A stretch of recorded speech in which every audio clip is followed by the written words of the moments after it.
अब तक के सबसे बुरे दौर से गुजर रहे गाजा में अब एक और काला अध्याय जुड़ गया है। खान यूनिस में हुई एयर स्ट्राइक ने फिर गाजा के जख्मों को हरा कर दिया है। इजरायली हमलों से तबाह हो चुके पूरे गाजा में सिर्फ एक ही इलाका आईडीएफ ने सुरक्षित घोषित किया हुआ था, यानी कि इजरायली बल आम जन को नुकसान न पहुंचाते हुए इस इलाके में एक भी हवाई हमले नहीं करेंगे। जिसके बाद बड़ी संख्या में गाजा से विस्थापित हुई फिलिस्तीनी आबादी यहां तंबुओं में बसने लगी।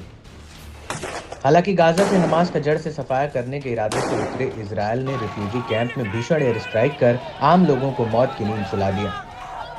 सेफ जोन में हमला करने की खबर जैसे ही सामने आई, उसके बाद से इजरायल फिर से सबके निशाने पर है।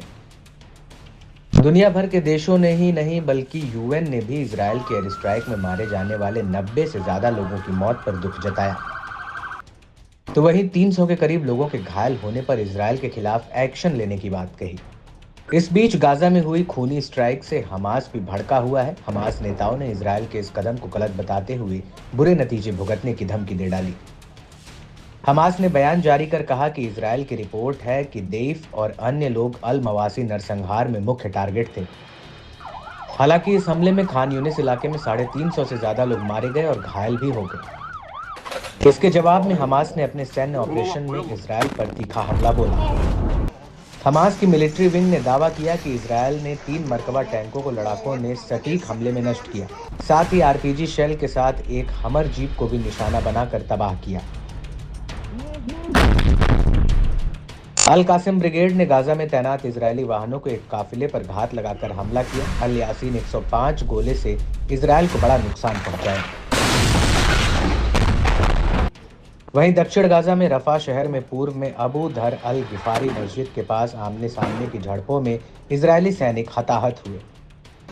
खान यूनिस का बदला लेते हुए अल कासिम लड़ाकों ने इजरायल की इंजीनियरिंग यूनिट की बारूदी सुरंग में विस्फोट किया। यह हमला गाजा के दक्षिण में रफा के पूर्व में अल शौका के पड़ोस में हुआ। इसके अलावा ब्रिगेड ने रफा के पूर्व में इजरायल की D9 बुलडोजर को अल यासीन 105 शेल से उड़ाना।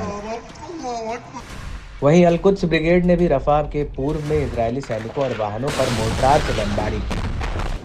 वहीं अल कसम लड़ाकों ने गाजा में इजरायली बलों पर हमले का फुटेज जारी किया। तल अल हवा इलाके की एक क्षतिग्रस्त इमारत में लड़ाकों को इजरायली बलों के लिए बूबी ट्रैप बिछाते देखा जा सकता है।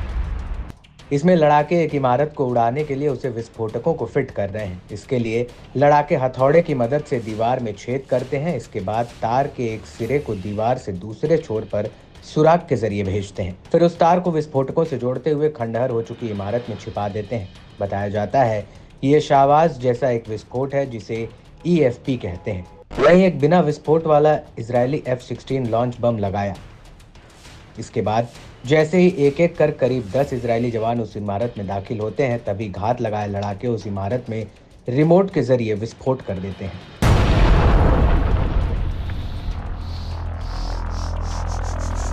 इस दौरान कई जवान हताहत भी हुए, जिन्हें स्ट्रेचर पर ले जाते हुए देखा जा सकता है। खंडहर इमारतों में छिपे हमास लड़ाके बेहद चतुराई से इजरायली बलों पर हमला कर रहे हैं, जिससे IDF के जवान जान बचाकर भागते दिख रहे हैं। वहीं लड़ाकों ने दूसरा हमला सड़क में छिपाए IED से किया, जिसकी चपेट में आने से इजरायल का सैन्य बख्तरबंद वाहन उड़ गया। वहीं दूसरे इजरायली बख्तरबंद वाहन को लड़ाकों ने अल यासीन टेंडन रॉकेट टोर्पेड ग्रेनेड यानी RPG दाग कर तबाह किया।